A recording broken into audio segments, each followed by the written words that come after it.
Welcome to Shri Shri food. આજે આપણે Bombay ice halwa બનાવીશું। તેને આપણે બોમ્બે કેસર હલવો પણ કહી શકાય છે।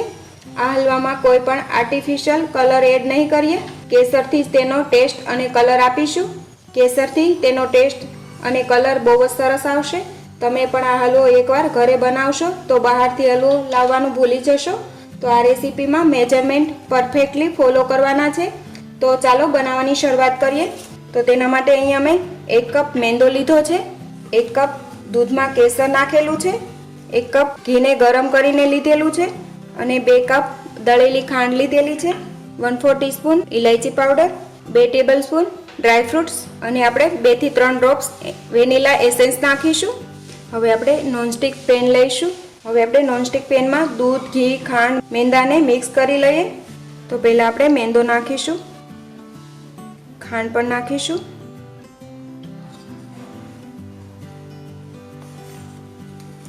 દૂધ નાખીશું કેસરવાળું અને ઘી પણ નાખીશું। હવે બધું જ બરાબર મિક્સ કરી લઈએ। 2 થી 3 ડ્રોપ્સ વેનીલા એસેન્સ પણ નાખીશું। આ રીતે મિક્સ કરી લઈએ। ખાંડને બરાબર ફેટી લઈશું। મેંદાના લમ્સ ના રહે એ રીતે મિક્સ કરવું। અત્યારે આપણે ખાંડ દળીને લીધી છે એટલે ફટાફટ મિક્સ થઈ જશે। હવે આ મિશ્રણ સારી રીતે મિક્સ થઈ ગયું છે। અત્યારે મેં આ કપનું મેજરમેન્ટ લીધેલું છે। તમારી પાસે કપ ન હોય તો તમે કોઈ પણ આ રીતે નાની વાટકીનું માપ લઈ શકો છો। આ વાટકીથી જ તમે બધું જ માપ લઈ શકો। હવે તેને લો ફ્લેમ પર ગેસ પર મૂકીશું। આ રીતે હલાવતા રહેવું। આ બોમ્બે હલવામાં કેસરથી જ તેનો કલર આવ્યો છે। તેમાં કોઈ પણ ફૂડ કલર નથી નાખ્યો। કેસરથી ટેસ્ટ અને કલર બંને સારા આવશે। આ રીતે મિક્સ કરતું રહેવું। હવે તમે જોઈ શકશો આ મિશ્રણ થોડું ઘટ થવા લાગ્યું છે। આપણે આ જ રીતે સતત હલાવતા રહેવું। હજુ પણ થોડી વાર રાખીશું। આ જ રીતે હલાવતા રહેવું। હવે મિશ્રણ સારી રીતે ઘટ થઈ ગયું છે। હજુ આપણે 1-2 મિનિટ વધારે રાખીશું। હવે તમે જોઈ શકશો મિશ્રણ કડાઈથી પણ અલગ થવા લાગ્યું છે। આ રીતે એકદમ કડાઈથી અલગ થઈ જાય ત્યારબાદ તેને આપણે નીચે ઉતારી લઈશું। તો હવે આ તૈયાર છે, તેને નીચે ઉતારી લઈએ। નીચે ઉતારી તેને આ જ રીતે હલાવતા ઠંડુ કરી લેવું। તો આપણે મિશ્રણને આ રીતે હલાવતા ઠંડુ કરી લઈએ। આ જ રીતે તેને હલાવતા ઠંડુ કરવાનું છે 1-2 મિનિટ માટે। ત્યારબાદ તેને આપણે પ્લાસ્ટિક શીટ પર વણીશું। હવે તેને આ જ રીતે હલાવતા ઠંડુ કરી લીધેલું છે। હવે તેને આપણે પ્લાસ્ટિક શીટ પર નાખીશું।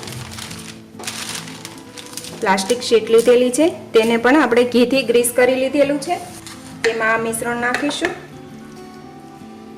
હાથથી બરાબર ગોળ કરી લઈએ। આ રીતે થોડો ફેલાવી દઈશું। હવે તે જ પ્લાસ્ટિક આપણે ઉપર ઢાંકી દીધેલું છે। હવે તેને આપણે વેલણથી વણી લઈએ। આ રીતે તેને પાતળું વણીશું। હવે થોડું પ્લાસ્ટિક આપણે આ રીતે થોડું ફેરવી લઈશું અને આ સાઈડથી પણ વણીશું। આ રીતે આપણે બધી સાઈડથી બરાબર પાતળું વણીને તૈયાર કરી લઈએ।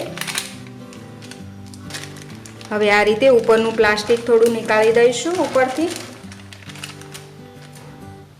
હવે તેના ઉપર ડ્રાય ફ્રૂટ્સ નાખીશું। અત્યારે આપણે ડ્રાય ફ્રૂટમાં બદામ અને પિસ્તા લીધેલા છે। આ રીતે બધા જ પર ડ્રાય ફ્રૂટ નાખીશું।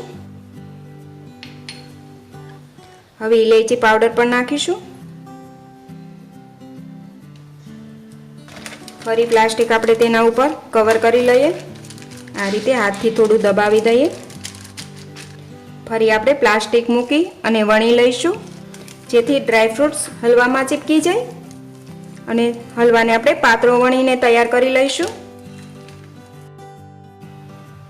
હવે આ રીતે મેં હલવાને પાતળું વણી લીધું છે। તો હવે હલવાને આપણે બરાબર ઠંડુ કરીશું। તો ઠંડુ થવા દઈએ। હવે આ ઠંડુ થઈ ગયું છે। હવે તેના પીસીસ કરી લઈશું। આ રીતે પીઝા કટરથી કાપી લઈશું। પહેલાં આપણે સાઈડની બોર્ડર થોડી અલગ કરી લઈએ।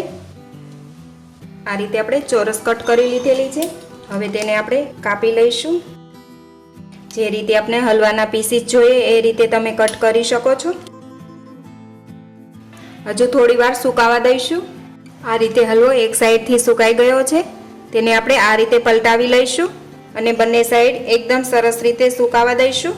એ પહેલાં જો તમે હજી સુધી અમારી ચેનલ સબસ્ક્રાઈબ નથી કરી તો પ્લીઝ અહીંયા ક્લિક કરો એટલે સબસ્ક્રાઈબ થઈ જશે અને બેલ આઇકન પર ક્લિક કરશો એટલે તમને અમારા નવા વિડીયો મળતા રહે. અને વિડીયો પસંદ આવે તો પ્લીઝ લાઈક પણ કરો અને તમારા ગ્રુપમાં શેર પણ કરવાનું ભૂલતા નહીં. આ રીતે બંને સાઈડ સૂકવીને તૈયાર કરી લઈએ. બંને બાજુ સુકાઈને હલવો તૈયાર થઈ ગયો છે. બહુ જ ટેસ્ટી બન્યો છે આ હલવા. આની અંદર કેસર અને ઇલાયચીનો ટેસ્ટ એકદમ સરસ આવે છે. આ રેસીપીમાં મેજરમેન્ટ સારી રીતે ફોલો કરવાનો છે અને તેને ધીમા ગેસ પર જ કૂક કરવાનું છે.